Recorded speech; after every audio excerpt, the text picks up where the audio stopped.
우리 지역 국회의원들은 지난 3년 동안 의정 활동을 어떻게 해왔을까요? 뉴스와 인물, 오늘은 서삼석 국회의원과 이야기 나눠보도록 하겠습니다. 의원님 안녕하십니까? 네, 안녕하십니까? 네, 지난 3년간의 의정 활동 동안 가장 기억에 남고 자랑할 만한 의정 활동이 있다면 어떤 게 있을까요?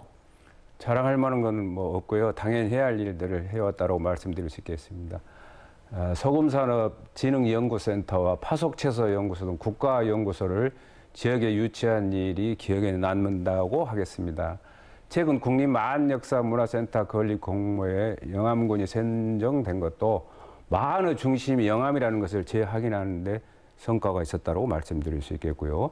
무안국제공항 활성화를 위한 KTX 무안국제공항 경유 및 활주로 연장 사업이 차질 없는 예산 확보로 순항 중인데 목표 연도 내에 준공해서 서남북권 거점 공항으로 거듭날 수 있도록 최선을 다하겠습니다.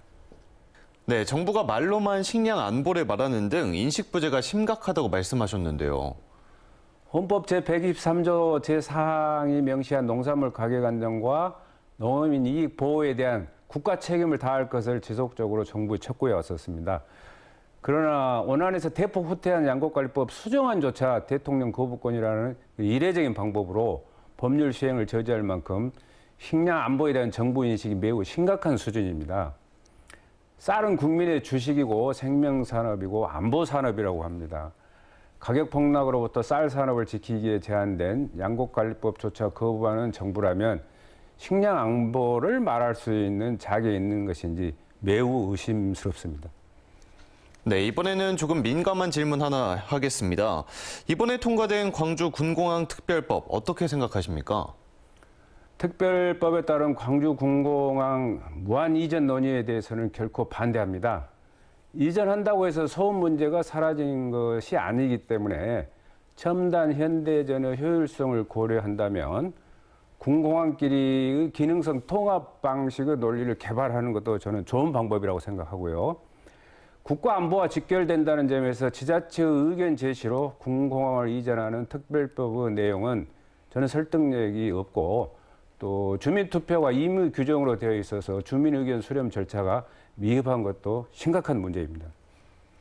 네, 무안이 지역구신데요. 이 연장선상에서 광주 군공항 이전과 광주 민간공항 이전에 대한 의원님의 어떤 생각이신가요? 민간공항 통합은 전남 광주 상생의 경제성 측면이고 군공항은 국가 안보 차원에서 검토돼야 하는 별개의 사안입니다. 특히 광주공항을 무안국제공항으로 옮기는 것은 국가 계획에 따라서 이미 결정된 사항이었습니다. 2020년 1월 국토부가 발표한 최상위 항공계획인 제3차 항공정책 기본계획은 통합을 계획대로 추진하는 것을 명시하고 있습니다. 정해진 약속도 국가 계획도 따르지 않는 광주시와 전남도도 책임에서 저는 결코 자유로울 수 없지 않냐 이런 생각을 갖습니다. 네, 마지막으로 지역민들께 앞으로 의정 활동 계획이나 각오 한마디 해주시죠. 2018년 7월 13일 국회 첫 등원 인사에서 저는 서민과 소수약자, 농수축산인들의 이익을 대변하는 작은 심부름꾼이 되겠다고 약속드린 바 있습니다. 자연재해 등 기후, 식량, 지방 소멸 위기에 대한 국회 차원의 대안 마련을 위해 앞으로 최선의 노력을 다하겠습니다.